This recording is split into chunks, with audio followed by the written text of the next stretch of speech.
قال الله تبارك وتعالى في القرآن المجيد والفرقان الحميد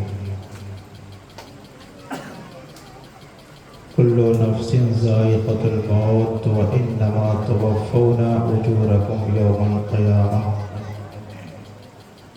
فمن زحزح عن النار وأدخل الجنة فقد فاز وما الحياة الدنيا إلا متاع الغرور.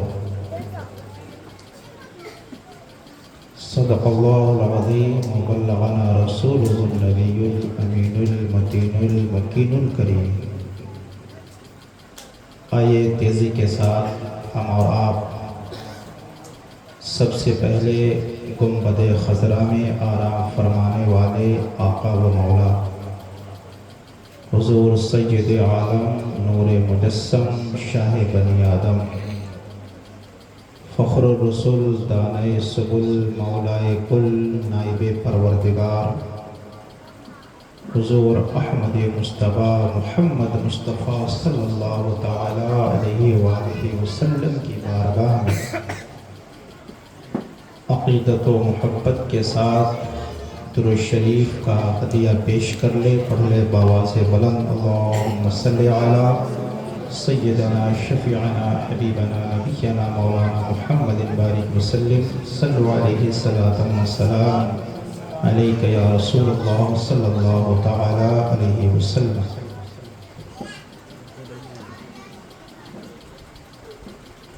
وقت جو ہے کافی ہو چکا ہے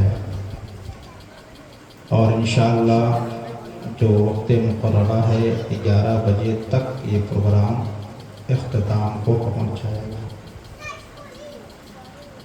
آپ حضرات مجھ سے قبل ایک پرمغز اور بہترین خطاب حضرت علامہ و مولانا ثقلین فیضی صاحب سے سماعت کی اور بہترین انداز میں نعت و منقبت بھی سماعت کر رہے تھے اور نقیب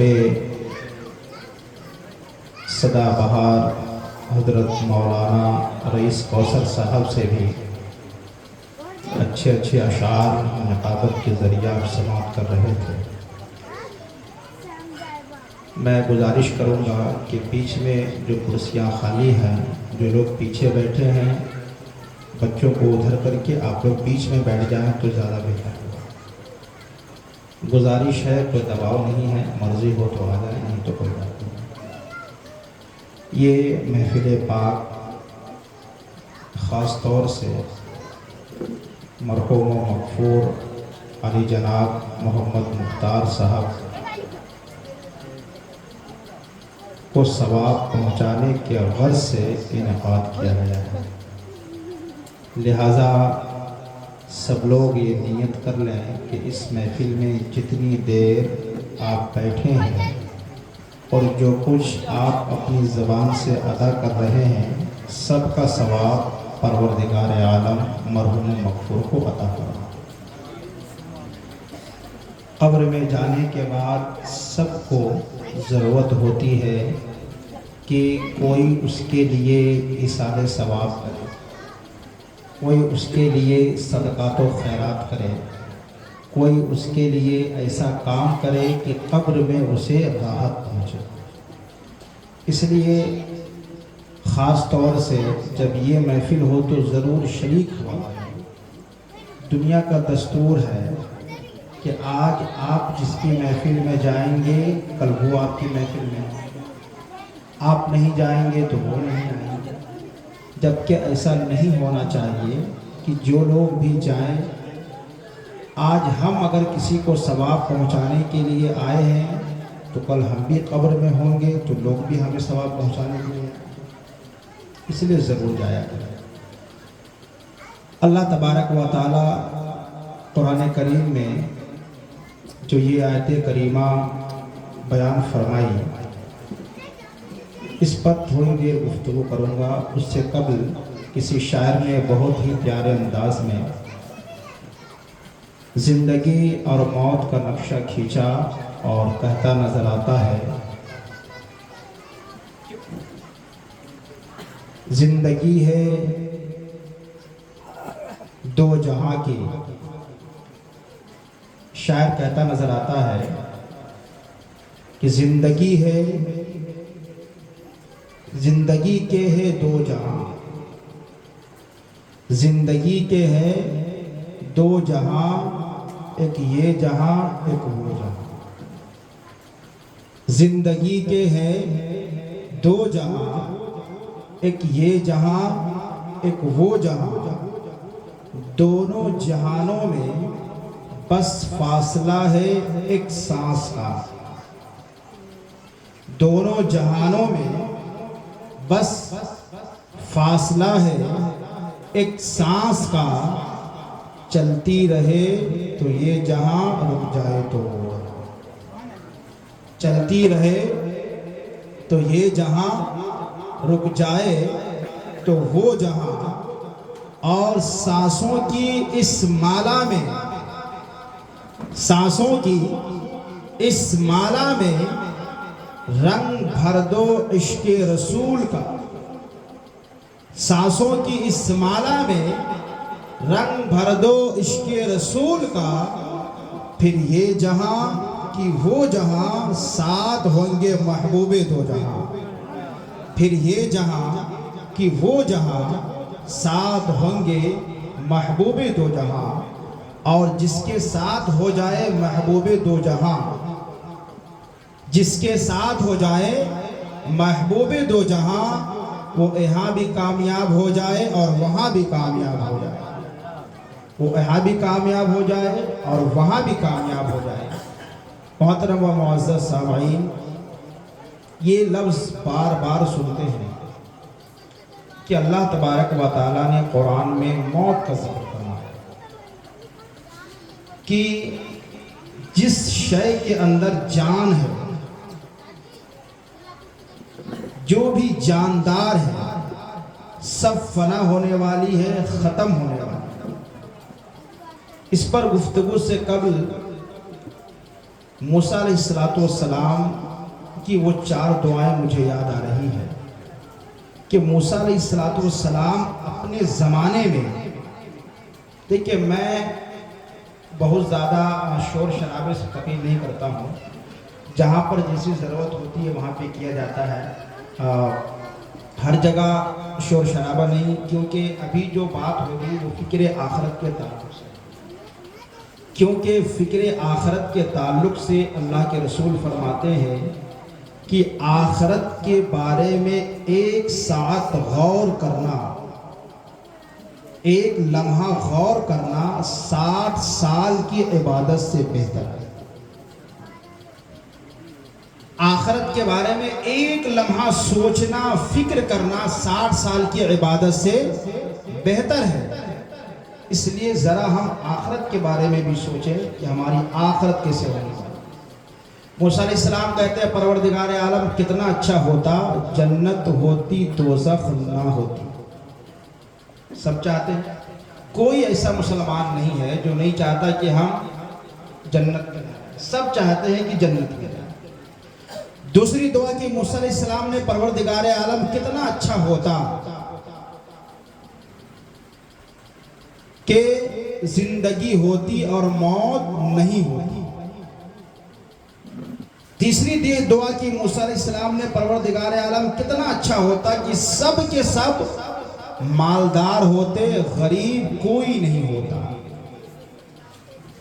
چوتھی دعا کی موسیٰ علیہ السلام نے پروردگار عالم کتنا اچھا ہوتا کہ سب کے سب صحت مند ہوتے، بیمار کوئی نہیں ہوتا.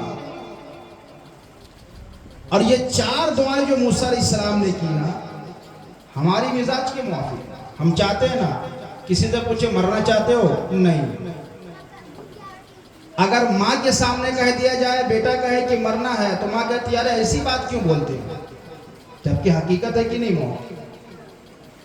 سب چاہتے ہیں کہ زندگی سب کے لیے ہو، موت کسی کے لیے نہیں.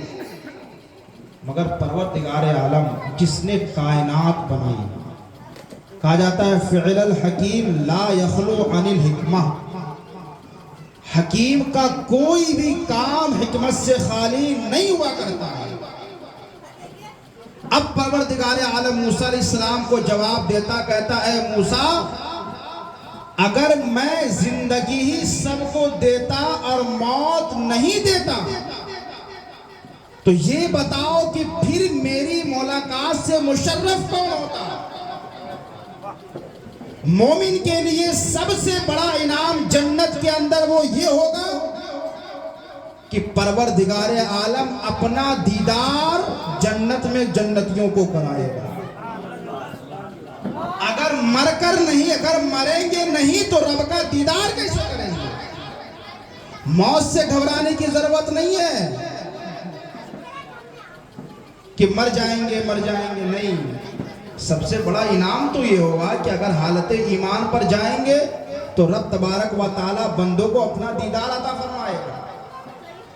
دوسری بات، جب موسیٰ علیہ السلام نے کہی پروردگار عالم کتنا اچھا ہوتا کہ جنت ہوتی دوزخ نہ ہوتی، رب نے کہا اے موسیٰ، اگر میں صرف جنت بناتا اور دوزخ نہیں بناتا تو یہ بتاؤ کہ میرے عذاب سے کون ڈرتا؟ آج جبکہ سب کو پتا ہے کہ ان گناہوں کی وجہ سے ہمارا جہنم مقدر کر دیا جائے گا، اس کے باوجود لوگ جہنم کے عذاب سے نہیں ڈرتے، تو جب پروردگار عالم جہنم بناتا نہیں تو پھر کون اللہ کے عذاب سے ڈرتا؟ پوری دنیا کا نظام تہس نہس ہو جاتا، جس کو چاہو گالی دو، جس کا چاہو حق مارو، جس کو چاہو الٹا سیدھا کرو، جیسے چاہے ویسے زندگی گزارو، ان کے مرنے کے بعد تو جنت میں جانا ہے۔ تو پروردگار عالم حکیم مطلق ہے، اس کا کوئی بھی کام حکمت سے خالی نہیں ہوتا۔ تیسری دعا کی موسیٰ علیہ السلام نے، پروردگار عالم کتنا اچھا ہوتا کہ سب کے سب مالدار ہوتے، غریب کوئی نہیں ہوتا۔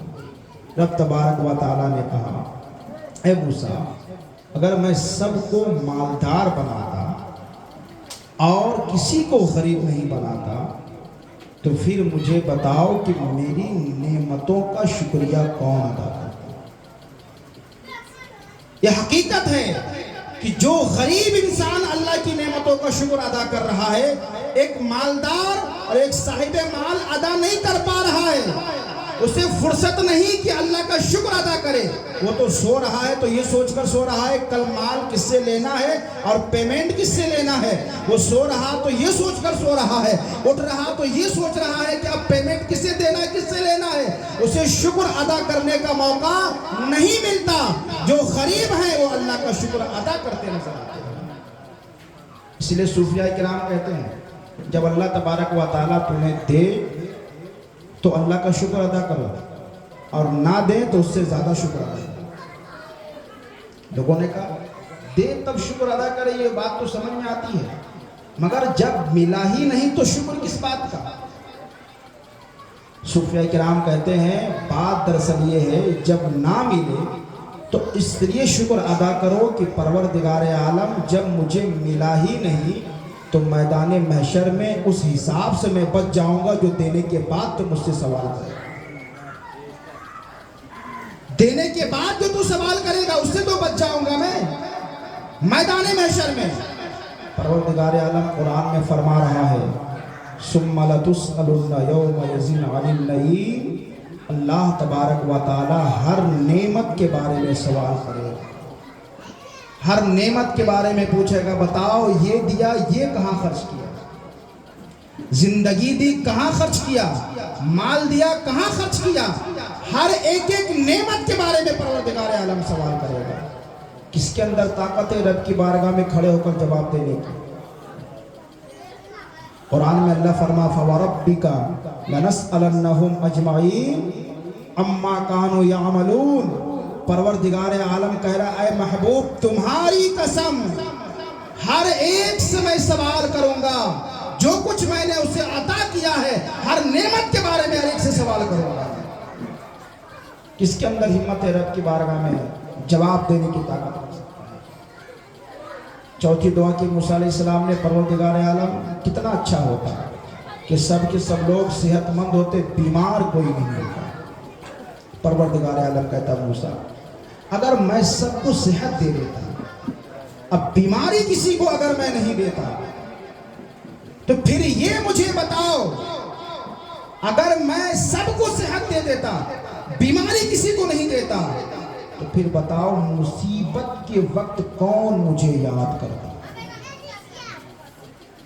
صحت ہمارے پاس ہے، میرے پاس جائیداد ہے، زمین ہے، مال ہے، گاڑی ہے، بنگلہ ہے، سب کچھ ہے، رب کو یاد کرنے کا موقع میرے پاس نہیں ہے۔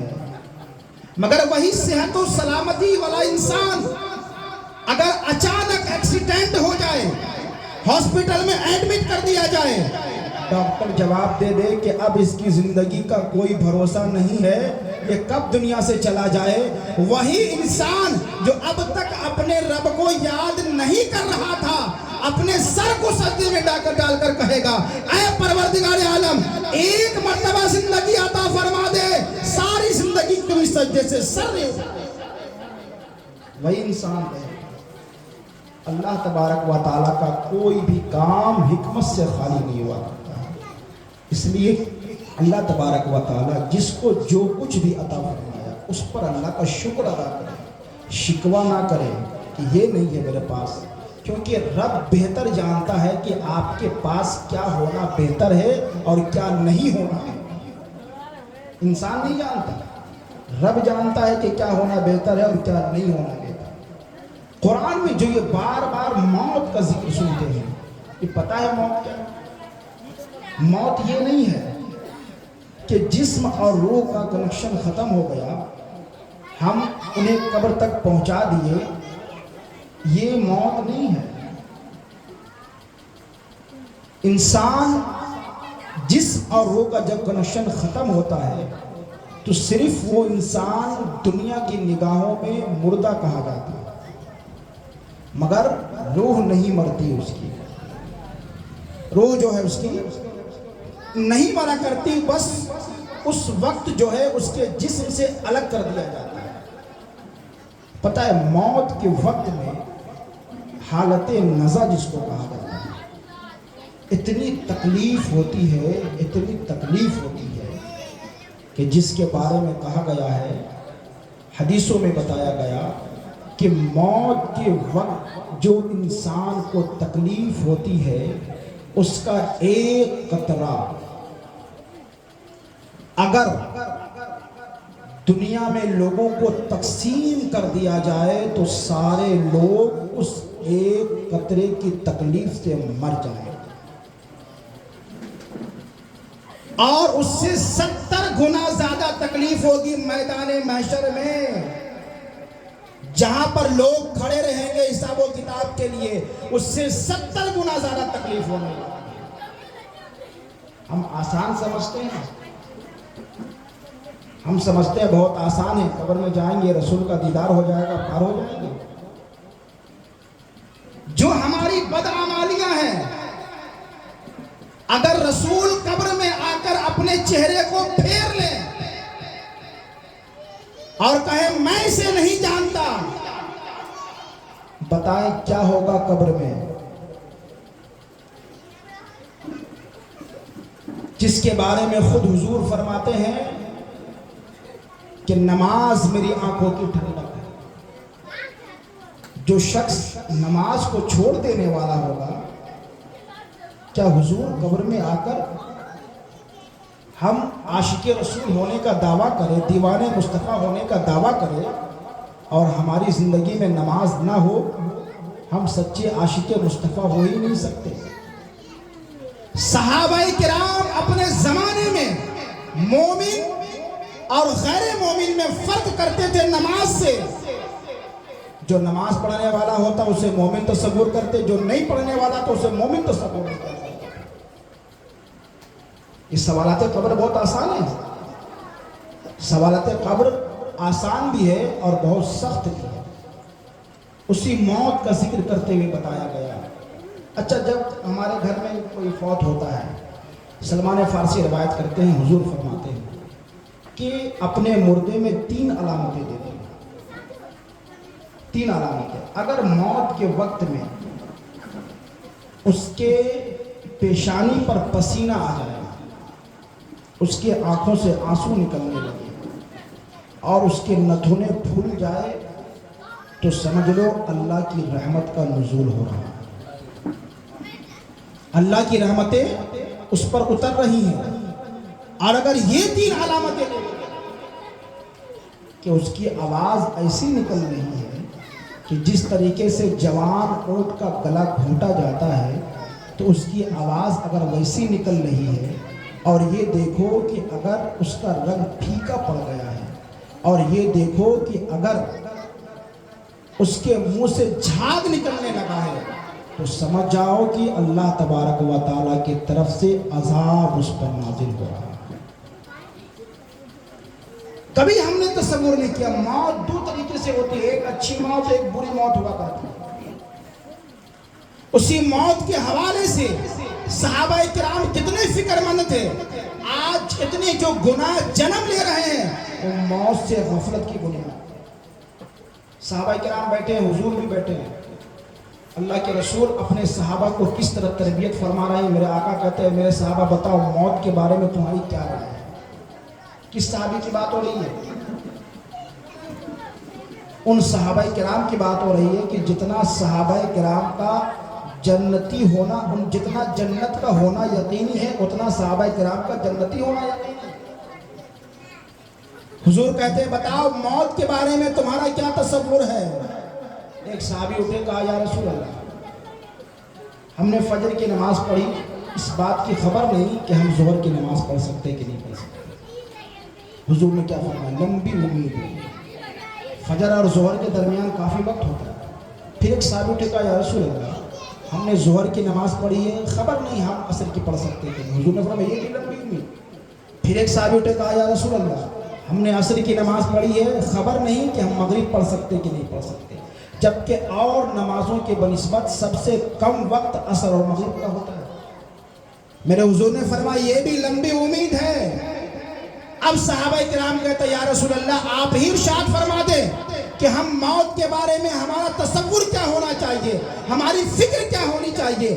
اللہ کے رسول فرماتے ہیں میں محمد یہ کہتا ہوں کہ ہم نے ایک طرف سلام پھیرا ہے، دوسری طرف سلام پھیرنے کا موقع ملے کہ نہیں ملے، موت ہمارے اتنے قریب ہے، اتنے قریب ہے موت ہمارے کہ ہم نے ایک طرف سلام پھیرا، دوسری طرف سلام پھیرنے کا موقع ملے کہ نہیں ملے، موت ہمارے اتنے قریب ہے اور ہم سوچتے کہ ہمیں مرنا نہیں ہے۔ اس موت کی شدت کے بارے میں بتایا گیا ہے، موت کی تکلیف کے بارے میں بتایا گیا ہے۔ عیسیٰ علیہ السلام کے زمانے میں ایک شخص آیا اور کہا حضور فلاں قبر پر چلے اور چلنے کے بعد مردے کو زندہ کریں۔ اس نے کہا کہ ہو سکتا ہے کہ آپ مردے کو زندہ، کوئی انسان مرتا ہی نہیں ہو، آپ اسے کہتے ہیں کہ اٹھ جانے کے لیے وہ اٹھ جاتا ہوگا، جبکہ اللہ تبارک و تعالیٰ نے عیسیٰ علیہ السلام کو یہ طاقت پاور اختیار دیا تھا کہ اللہ کے حکم سے مردوں کو زندہ کر دیا کرتے۔ عیسیٰ علیہ السلام کہتے چلو کس قبر پہ چلنا ہے؟ جب اس قبر کے پاس گئے تو جانے کے بعد عیسیٰ علیہ السلام نے اللہ کے حکم سے اس قبر کے مردے کو زندہ کر دیا۔ جب اس قبر کا مردہ زندہ ہوا، ان کا نام کیا تھا؟ سام بن نوح، نوح علیہ السلام کی اولاد میں تھے۔ عیسیٰ علیہ السلام کہتے ہیں کہ ارے جب آپ کا انتقال ہوا اس وقت آپ کے سر اور داڑھی کے بال سفید تھے، اس وقت کالے تھے، اب سفید کیسے ہو گئے؟ پتہ چلا کہ اللہ تبارک و تعالیٰ اپنے نبیوں کو علم ما کانا وما یکون عطا فرما دیتا ہے۔ جو ہو چکا اس کا علم بھی اور جو ہونے والا ہے اس کا علم بھی اللہ تبارک و تعالیٰ اپنے نبیوں کو عطا فرما دیتا۔ تبھی تو عیسیٰ کہہ رہے ہیں نوح علیہ السلام کے زمانے کی بات کہ جب آپ کا انتقال ہوا اس وقت آپ کے سر اور داڑھی کے بال کالے تھے، اب کیوں سفید ہو گئے؟ وہ کہتے ہیں کہ جب آپ نے آواز لگائی تو مجھے خوف ہوا کہ میدان محشر قائم ہو گیا، اس خوف کی بنیاد پر میرے سر اور داڑھی کے بال سفید ہو گئے۔ کبھی ہم نے سوچا کہ میدان محشر میں جواب دینا ہوگا، صرف خوف کی بنیاد پر سر اور داڑھی کے بال میں سفید ہو گئے۔ اس کے بعد کہتے ہیں کہ بتاؤ تمہاری موت کو کتنے سال ہوئے؟ کہتا حضور 4,500 سال میری موت کو گزر گئے، مگر آج بھی موت کی شدت، موت کی تکلیف آج بھی ہم اپنی قبر میں محسوس کرتے نظر آ رہے ہیں۔ آسان ہے موت کی تکلیف کو برداشت کرنا، موت کی تکلیف اتنی زیادہ ہے کہ اگر 1000 تلوار سے انسان کے جسم پر وار کیا جائے اسے اتنی تکلیف نہیں ہوگی جتنی تکلیف اسے بستر پر آرام سے موت آئے۔ اس موت کی شدت کو، حدت کو ہم بھول کر بیٹھے ہوئے ہیں۔ آج جس بچے کی خاطر، جس بیوی کی خاطر، جس اولاد کی خاطر، جس گھر والوں کی خاطر ہم اپنی آخرت کو برباد کرتے ہیں، حضور فرماتے ہیں سب سے زیادہ بدتر انسان وہ ہے جو دوسروں کی خاطر اپنی عاقبت کو خراب کرے۔ کیا ہمارے پاؤں میں تکلیف ہوگی؟ ہمارے گھر کا کوئی فرد اس تکلیف کو بانٹ سکتا ہے؟ ہمارے پیٹ میں کوئی تکلیف ہوگی؟ ہمارے گھر کا کوئی فرد ہماری تکلیف کو بانٹ سکتا ہے؟ نہیں بانٹ سکتا۔ اگر اس تکلیف کو کوئی بانٹنے والا ہے، کوئی دور کرنے والا ہے، موت کی تکلیف کو دور کرنے والا ہے، آپ کو پتا ہے اللہ کے رسول صلی اللہ تعالیٰ علیہ وآلہ وسلم آخری وقت میں ہے، اتنی موت کی تکلیف تعلیم امت کے لیے ہے۔ حضرت عائشہ بیان کرتی ہے کپڑا بھگو بھگو کر حضور کی پیشانی پر رکھتی تھی، کپڑا بالکل سوکھ جایا کرتا تھا۔ اس کے بعد جب حضرت ملک الموت بھی آئے، جبریل امین بھی آئے، آنے کے بعد اس موت کی تکلیف کو دیکھ کر میرے آقا کہتے ہیں جبرائیل بتاؤ میری امت کو یہ تکلیف ہوگی، میری امت کو یہ پریشانی ہوگی؟ کہا ہاں یا رسول اللہ آپ کی امت کو بھی ہوگی، آپ کی امت کو بھی تکلیف ہوگی۔ میرے آقا صلی اللہ تعالیٰ علیہ وآلہ وسلم جو ہے دعا کرتے پروردگار عالم موت کے وقت جو میری امت پر تکلیفیں ہونے والی ہیں وہ ساری تکلیفوں کو میرے اوپر دے دیا جائے۔ حضور نے دعا کی، اللہ اکبر۔ جبریل امین کہتے ہیں پروردگار عالم فرما رہا ہے اے حبیب آپ کا جو سچا غلام ہوگا، آپ کا جو سچا عاشق ہوگا، اس کی روح اتنی آسانی سے قبض کی جائے گی جس طریقے سے گوندے ہوئے آٹے سے بال نکال لیا جاتا ہے۔ جو آپ کا سچا غلام ہوگا، جو عاشق ہوگا، اس کی روح آسانی سے قبض ہوگی۔ موت کے وقت ہماری تکلیف کو اگر کسی نے اپنے اوپر لیا ہے تو وہ کوئی اور نہیں بلکہ مدینے کے تاجدار محمد رسول اللہ علیہ السلام کی ذات ہے۔ اس موت کو ہم نہیں یاد کرتے، اس موت کو یاد کرنے کا حکم دیا گیا ہے۔ اور موت کیسی موت ہے؟ اللہ اکبر، کہ جب موت ایک اچھی موت ہوتی ہے، بری موت بھی ہوتی ہے۔ اچھی موت بھی آپ نے سنا ہوگا، بری موت بھی آپ نے سنا ہوگا۔ وہی موت ہے کہ جب انسان کو موت آتی ہے تو انسان کے جسم اور روح کا تعلق الگ ہو جائے گا۔ ہم سمجھتے ہیں کہ وہ مر گئے۔ ایک حدیث ہے کہ بندہ جب قبر میں جاتا ہے تو اس کے نامہ اعمال میں بہت سارے گناہ ہوتے ہیں، مگر جب میدان محشر میں اٹھایا جائے گا تو اس کے نامہ اعمال میں کوئی گناہ نہیں ہوگا، اس کے نامہ اعمال میں کوئی گناہ نہیں ہوگا۔ وہ کہے گا پروردگار عالم جب مجھے قبر میں داخل کیا گیا تھا اس وقت تو میرے نامہ اعمال میں بہت گناہ تھے، اب میرے نامہ اعمال میں گناہ نہیں ہے۔ پروردگار عالم فرمائے گا تمہارے پیچھے، یعنی تمہارے پیچھے تمہارے گھر والے تمہارے لیے صدقات و خیرات قرآن کی تلاوتیں کرتے رہے اور وہ سب آتا رہا، تمہارے گناہوں کو ختم کرتا رہا، یہاں تک کہ اب تمہارے نامہ اعمال میں کوئی گناہ نہیں، کوئی گناہ تمہارے نامہ اعمال میں نہیں۔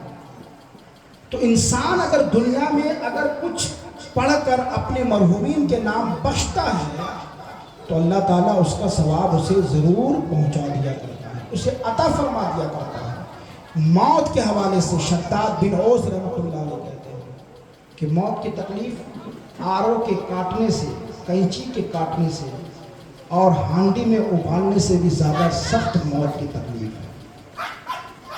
اس لیے اس کی فکر کریں کہ ہم نے آگے آنے والے دن کے لیے کیا بھیجا ہے۔ آگے قرآن کہہ رہا ہے وَإِنَّمَا تُوَفَّوْنَ أُجُورَكُمْ يَوْمَ الْقِيَامَةِ فَمَنْ زُحْزِحَ عَنِ النَّارِ وَأُدْخِلَ الْجَنَّةَ فَقَدْ فَازَ۔ قرآن کہہ رہا ہے کہ انسان کی کیے کا پورا پورا بدلہ تمہیں قیامت کے میدان میں دیا جائے۔ دنیا میں اگر پریشانی ہے، تو گھبرانے کی ضرورت نہیں ہے، اللہ تعالیٰ اس کا پورا پورا بدلہ تمہیں عطا فرمائے۔ ایسا نہیں ہے کہ ہماری نیکیاں پہاڑ اتنی ہوگی تب اللہ ہمیں نیکی عطا فرمائے گا۔ قرآن کہتا ہے کہ تم نے ذرہ برابر بھی اگر نیکی کی ہے تو اس کا بدلہ بھی دیا جائے گا، ذرہ برابر تم نے اگر گناہ کیا ہے تو اس کا بدلہ بھی تمہیں دیا جائے گا۔ قرآن اب اس کے بعد قرآن آگے کہہ رہا ہے، قرآن کامیابی کی سند دے رہا ہے۔ اس سے پہلے اللہ کے رسول صلی اللہ تعالیٰ علیہ وآلہ وسلم کی بارگاہ میں ایک صحابی عرض کرتے، یا رسول اللہ یہ بتائیں سب سے زیادہ عقل مند کون انسان ہے؟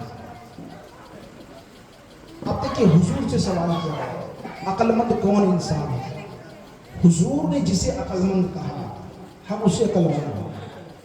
عقل مند وہ نہیں ہے کہ جو اس کی ٹوپی اس کے سر پہنا دے، عقل مند وہ نہیں ہے جو کسی کو دھوکہ دے کر اپنا مال بیچ دے، عقل مند وہ انسان نہیں ہے جو کسی کو دھوکہ دے کر اسے مال وصول کر دے، عقل مند وہ انسان نہیں ہے کہ جو آپسی معاملات کو سلجھا لے۔ دنیا کی نظر میں عقل مند تو ہو سکتا ہے، مگر شریعت کی نظر میں اور حضور کی نظر میں عقل مند کون ہے؟ میرے آقا فرماتے ہیں جو موت کو یاد کرے اور آخرت کی تیاری کرتا رہے، اس سے زیادہ عقل مند انسان کوئی نہیں ہو۔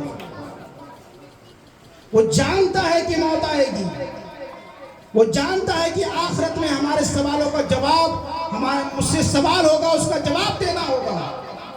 اس سے زیادہ عقل مند کون ہو سکتا ہے؟ جو انسان اس کی تیاری کرتا رہے دنیا میں کہ موت بھی آئے گی اور آخرت کی فکر بھی انسان کرتا ہے۔ آخرت کی فکر کے حوالے سے تو اسی کو قرآن کہہ رہا ہے کہ جو انسان اپنے آپ کو بچا لے گیا اور اپنے آپ کو بچا لے گیا اور اپنے آپ کو جنت میں داخل کر لیا، اپنے آپ کو جہنم کی آگ سے بچا لیا اور خود کو جنت میں داخل کر لیا، وہ انسان کامیاب ہوتا ہے۔ قرآن ہی گواہی دے رہا ہے۔ تو قرآن جس کو کامیاب کہے گا ہم سے کامیاب ہوگا، قرآن جس کے بارے میں کامیاب کہے گا اسے کامیاب مانیں گے۔ آخرت کی فکر کے حوالے سے صحابہ کرام اس قدر اپنے آپ کو ظاہر کرتے کہ دوسرے لوگ بھی ان سے عبرت حاصل کرتے۔ حضرت انس بن مالک کہتے ہیں کہ ان کے گھر اور حضرت عمر بن خطاب کا گھر، ان دو گھر کے بیچ میں صرف ایک دیوار تھی، ایک دیوار۔ انس بن مالک کہتے ہیں رات کا وقت ہوتا اور عمر ابن خطاب خود سے مخاطب ہوتے اور کہتے اے عمر ابن خطاب کے بیٹے ہو، امیر المومنین ہو، بتاؤ اگر پروردگار عالم تجھ سے سوال کر لے گا تو اللہ کی بارگاہ میں کیا جواب دو گے؟ کون عمر ابن خطاب جس کے بارے میں میرے آقا نے فرمایا اگر میرے بعد کوئی نبی ہوتا تو عمر ابن خطاب نبی ہوتا، مگر میرے بعد کوئی نبی نہیں ہے۔ وہ عمر ابن خطاب جن کی حکومت 23 لاکھ مربع میل پر جن کی حکومت تھی، وہ عمر ابن خطاب خود کو رات میں اپنے آپ سے مخاطب ہو کر کہتے ہیں، اپنے آپ سے کہتے ہیں عمر اگر اللہ تبارک و تعالیٰ تم سے سوال کر لیا تو کیا جواب ہوگا؟ عمر ابن خطاب نے ایک شخص کو نوکری پر رکھا کہ آنا اور آنے کے بعد صرف مجھے یاد دلا دینا کہ عمر موت آنے والی ہے، چلا جانا۔ اور عمر ابن خطاب اس بات کی اسے ماہانہ دیتے تھے، یعنی تنخواہ دیتے تھے اس کو اس بات کی۔ وہ آتا اور آنے کے بعد کہتا عمر ابن خطاب موت آنے والی ہے، کہہ کے چلا جاتا۔ کتنی آسان ڈیوٹی ہے، گیا جانے کے بعد کہہ دیا کہ موت آنے والی، کہہ کے چلا گیا، ڈیوٹی ختم اس کی۔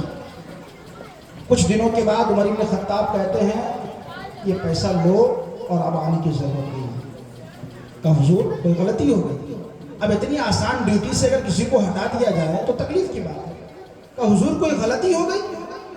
کہا نہیں، غلطی نہیں ہوئی، آج تک تم مجھے آ کر بتاتے تھے عمر ابن خطاب موت آنے والی ہے، اب جو میرے داڑھی کے بال سفید ہو گئے اب مجھے روزانہ یہ بتائیں گے عمر موت آنے والی ہے۔ یہ ہمارے سر کے بال جو سفید ہو گئے یہ روزانہ ہمیں بتانے والی ہے کہ عمر موت آنے والی ہے۔ آنکھوں کی روشنی کم ہو جانا، کم سننا، یہ ساری علامتیں ہیں کہ ہم موت سے قریب ہوتے چلے جاتے ہیں، موت سے قریب ہوتے چلے جاتے ہیں۔ آخرت کی فکر کے حوالے سے عثمان بن عفان جیسا صحابی رسول، جن کو حضور نے 1-2 مرتبہ نہیں کئی مرتبہ جنت کی بشارت دی، اور ایک موقع پہ تو حضور نے کہا عثمان بن عفان اگر آج کے بعد سے تم کوئی نیکی نہ بھی کرو تو بھی اللہ تمہیں جنت عطا فرما دیا ہے۔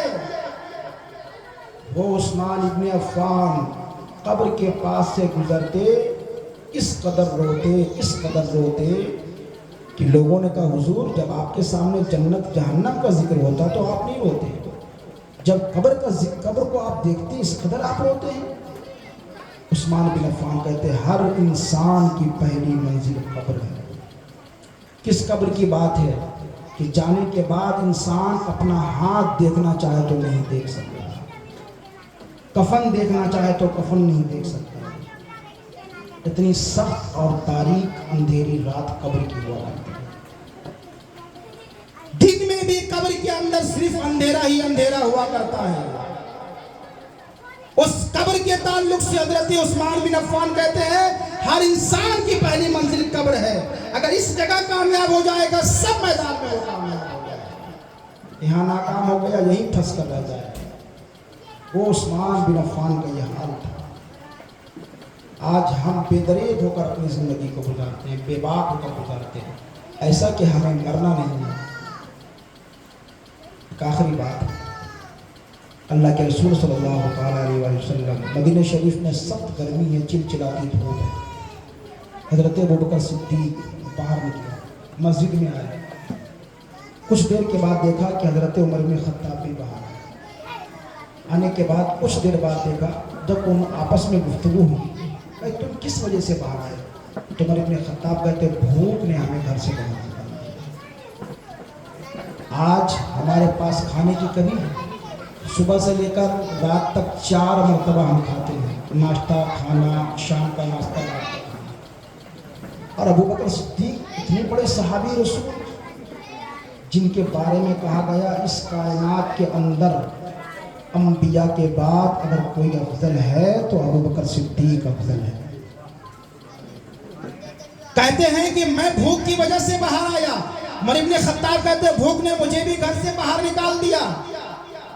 اتنے میں حضور تشریف لے آئے۔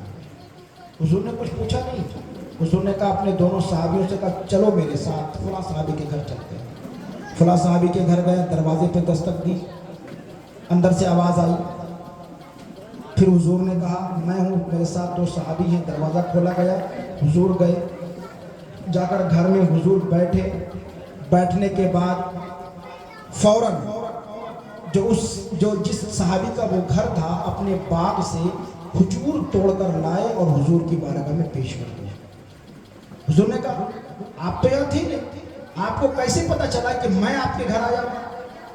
اس صحابی کا عقیدہ دیکھے کہتا ہے، وہ صحابی کہتے ہیں یا رسول اللہ ایسا کیسے ہو سکتا ہے کہ مدینے کا چاند میرے گھر آئے اور مجھے پتا نہ چلے؟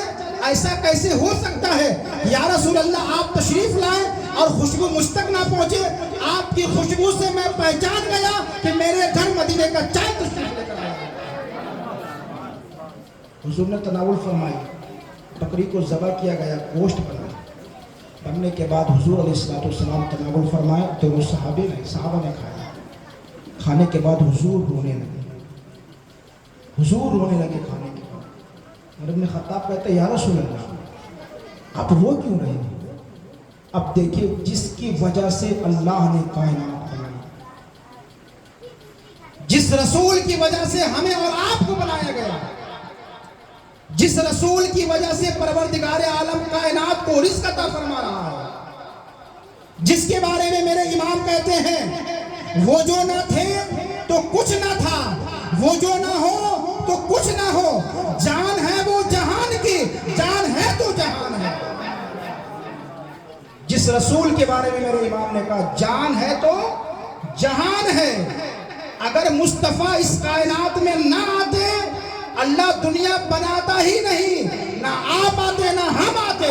پتہ چلا ساری کائنات کو جو بنایا گیا ہے مصطفیٰ کے صدقے میں ساری کائنات کو بنایا گیا. اس لیے تو میرے امام کہیں پر کہتے نظر آتے ہیں بخدا خدا کا یہی ہے در، بخدا خدا کا یہی ہے در، نہیں اور کوئی مفر مکر، جو وہاں سے ہو یہی آ کے ہو، جو یہاں نہیں وہ وہاں ہو. نعرہ تکبیر، نعرہ رسالت، شہید میلاد النبی، نعرہ تکبیر، نعرہ رسالت. وہ حضور پتہ ہے آپ کو 2 مہینے تک حضور کے گھر میں چولہا نہیں جلتا. آج ہم کیسے ہو؟ جو رسول دنیا میں آئے تو کہہ رہے ہیں رب حبلی امتی، اللہ میری امت کو میرے حوالے فرما. اس رسول کا اپنی امت سے اتنی محبت ہے کہ حضور کہتے ہیں کہ جب میرے کسی امتی کے پاؤں میں کانٹا چبھتا ہے درد اسے بعد میں ہوتی ہے، مجھے پہلے خبر ہو جاتی ہے. یہ محبت رسول کی امت سے ہے. جو ساری زندگی حضور رب حبلی امتی کی صدا بلند کرتے رہے. معراج کے اندر پروردگار عالم نے 70,000 مرتبہ کہا حبیب مانگیے کیا مانگتے ہیں. ہر بار حبیب کہتے رہے پروردگار عالم میری امت کو میرے حوالے فرما دے. رب نے کہا حبیب گھبرانے کی ضرورت نہیں ہے، میدان محشر میں آپ جیسا چاہیں گے آپ کی امت کے ساتھ ویسا سلوک کر دیا جائے. وہ رسول جو اپنی امت سے اتنی محبت کرتے ہیں کہ فضل ابن عباس جب حضور کو قبر میں اتار کر جب حضور قبر میں جلوہ فرما ہوئے، حضور کے لب مبارک ہل رہے تھے، کان کو لگایا تو آواز آ رہی تھی رب حبلی امتی، رب حبلی امتی. وہ مصطفیٰ. اس لیے تو میرے امام کہتے ہیں کہ وہ سوئے لال ازار پھرتے ہیں، تیرے دن اے بہار پھرتے ہیں. اور دوسرے مقام پر کہتے ہیں کہ فریاد امتی جو کرے حال ازار میں، ممکن نہیں کہ خیر البشر کو خبر نہ ہو. وہ رسول جو اپنی امت سے اتنی محبت کرتے ہیں کہ دن رات اپنی امت کی فکر کرتے رہتے تھے. آج وہ رسول جن کے گھر میں 2 مہینے تک چولہا نہیں جلا کرتا تھا. آج ہمارے بغل میں اگر کسی کے گھر میں چولہا نہیں جلتا ہے تو ہم اس کے کھانا پہنچانے کے لیے تیار ہیں. کیوں؟ اخلاقی فریضہ ہمارا ہے، پڑوس کا حق ہے. حضور کے گھر میں 2 مہینے تک چولہا نہیں جلا کرتا تھا. جیسے ہی سالن تیار ہوا حضور کھائے، اور کھانے کے بعد کھانے سے قبل پیالہ دیا اور کہا میری بیٹی فاطمہ کو پہنچا دو، میری بیٹی فاطمہ کے گھر پہنچا دو. فاطمہ کے گھر میں بھی کئی دنوں سے چولہا نہیں جلا ہے. کس فاطمہ کی بات ہو رہی ہے؟ وہ فاطمہ جن کی چادر میں 70 سے زائد پیوند ہے، مگر جنت میں آپس میں حوریں لڑ رہی ہیں کہ فاطمہ کی چادر اگر کسی کو ملے گی تو ہمیں ملے گی. جس فاطمہ کے مقام و مرتبہ کا عالم یہ ہے. اب بتائیں اس فاطمہ کو دنیا میں اللہ اکبر ایسا وقت بھی گزر رہا ہے کہ گھر میں چولہا نہیں جل رہا ہے. وہ فاطمہ تو ذرا رضی اللہ جس کے بارے میں کہا گیا کہ فاطمہ کے سر کے بال کو کبھی ماہ و مہر نہیں لیں گے، مطلب چاند اور سورج نہیں ملیں گے. آج عورت چاہے جتنا پردہ کرے مگر کسی کے سر کا بال شاید ایسا ہو کہ کسی کے سر کے بال چاند اور سورج سے چھپ جائے، ہے نا. ٹھنڈی کا موسم ہے، عورت گھر پہ چھت پر بیٹھی ہوئی ہے، دھوپ لے رہی ہے، تو کیا اس سورج کی نگاہ سے عورت کے سر کے بال چھپ گئے؟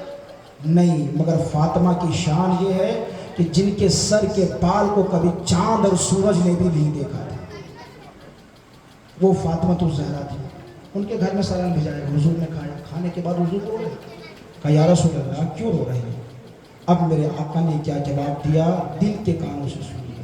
میرے آقا فرماتے عمر یہ کھانا کھانے کے بعد اگر اللہ تعالیٰ قیامت کے میدان میں مجھ سے پوچھ لیا اے حبیب یہ کھانا کھانے کے بعد آپ نے میرے لیے کیا کیا، تو میں کیا جواب اللہ کی بات.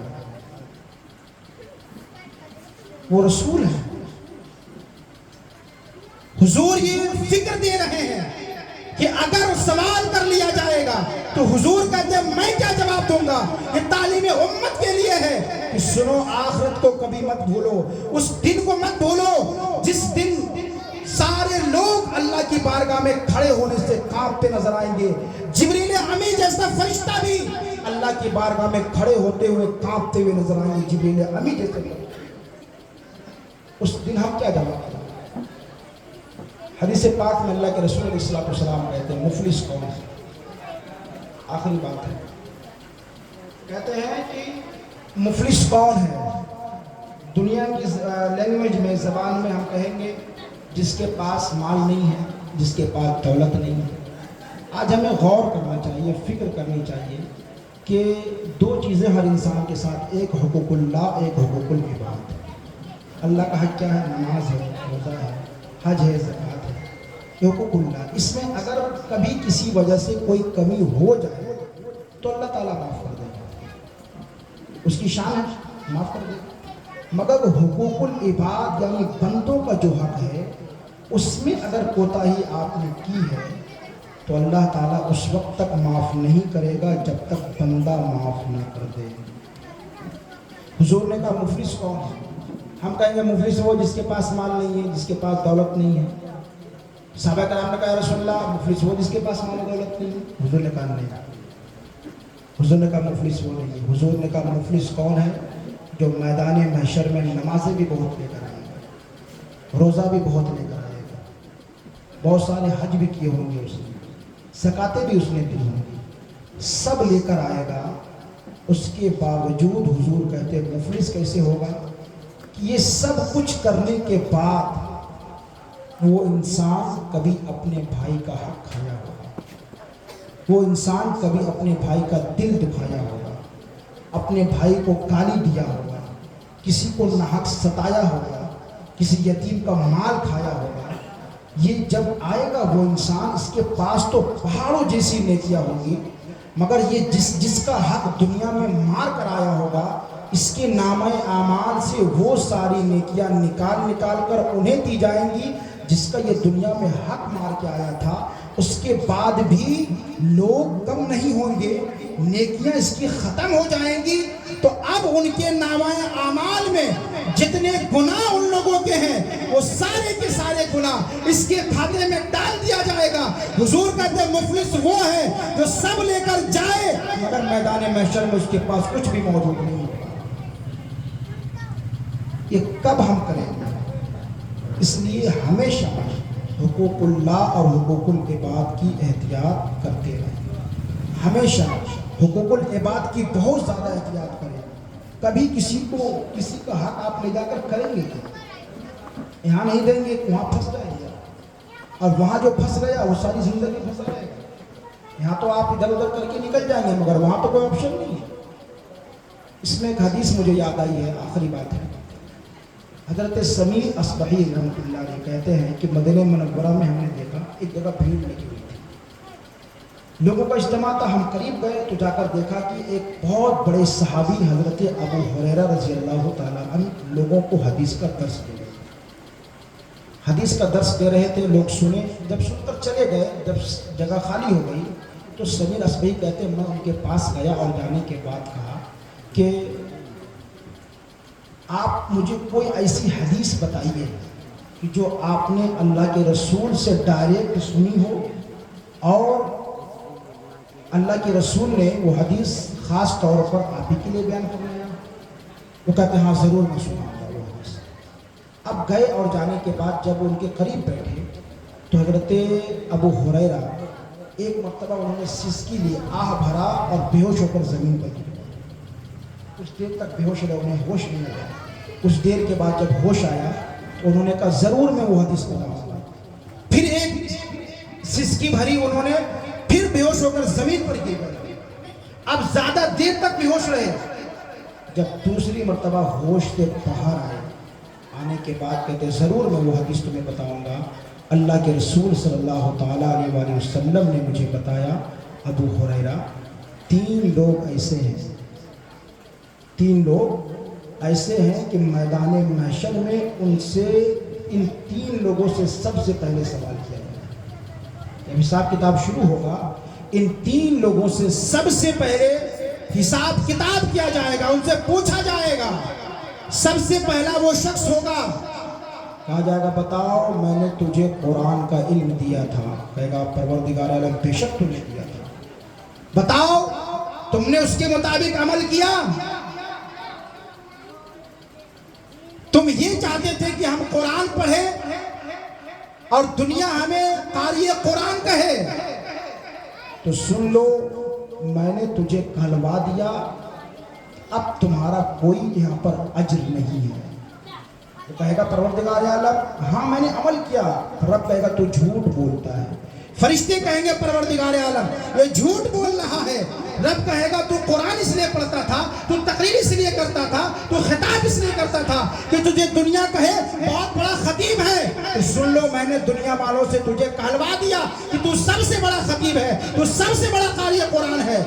آج تمہارا کوئی حصہ یہاں پر موجود نہیں. دوسرا وہ شخص ہوگا, اس سے پروردگار عالم کہے گا سنو تجھے میں نے مال دیا تھا. کہاں پروردگار عالم دیا تھا, کیا کیا تو نے مال؟ کہا پروردگار عالم میں نے صدقہ تو خیرات کیا تھا, میں نے صدقہ دیا تھا, تیری راہ میں خرچ کیا. پروردگار عالم کہے گا تو جھوٹ بول رہا ہے.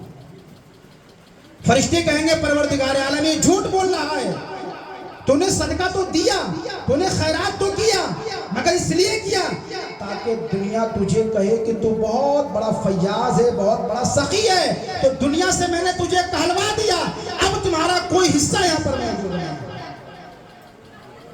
تیسرا شخص جو اللہ کی راہ میں شہید ہوا, کہے گا پروردگار عالم میں تیری رضا کے لیے تیری راہ میں شہید ہوا. کہ نہیں تو جھوٹ بول رہا ہے. فرشتے بھی کہے گا پروردگار عالم جھوٹ بول رہا ہے, تو اس لیے میری راہ میں شہید ہوا تھا تاکہ دنیا تجھے غازی کہے. تو دنیا والوں سے میں نے کہلوا دیا کہ تو غازی ہے, اب تمہارا یہاں کوئی حصہ نہیں. اس کے بعد حضور بیان کرتے ہیں جہنم کی آگ کو ان 3 لوگوں سے سلگایا جائے گا, یعنی ان 3 لوگوں کو جہنم کی آگ میں ڈالا جائے گا. جہنم کی آگ بھڑکتی ہوئی نظر آئے گی. اندازہ کر لیں ان 3 لوگوں سے جہنم کی آگ کو بھڑکایا جائے گا. جس جہنم کی آگ کا پوزیشن یہ ہے جس کو ہم لتی کہتے ہیں نا, لتی کہتے ہیں, وہ اگر جہنم کے اندر کی لتی آگ کی اگر ایک لتی سمندر میں گر جائے تو پوری دنیا جل کر راکھ ہو جائے. اس جہنم میں ڈالا جائے گا کنہیں نافرمانوں کو, اس جہنم میں ڈالا جائے گا ان لوگوں کو. اس لیے آخرت کی فکر کریں, جہنم کے آگ سے کیسے بچیں اس کی فکر کریں, کہ ایسا نہ ہو کہ جہنم ہمارا ایندھن بن جائے, ہم جہنم کی آگ میں. آپ آج سے جوڑ لیجئے, آج سے 50 سال کے بعد یہاں پر ہم لوگوں کا نام لینے والا کوئی نہیں, کوئی یاد کرنے والا نہیں ہوگا. جان لیجئے آپ مریں گے, ہم مریں گے, سال 2 سال ہماری اولاد ہمارے لیے کچھ کریں گے, اس کے بعد کوئی کچھ کرنے والا نہیں ہے. قبر میں اکیلے رہنا ہوگا. اس لیے قبر کی فکر کرے, آخرت کی فکر کرے, آخرت کے بارے میں سوچے. جو انسان دنیا میں آخرت کی فکر کرتا ہے, آخرت کے بارے میں سوچتا ہے, پروردگار عالم اس کی دنیا کو تبدیل فرما دیا کرتا ہے.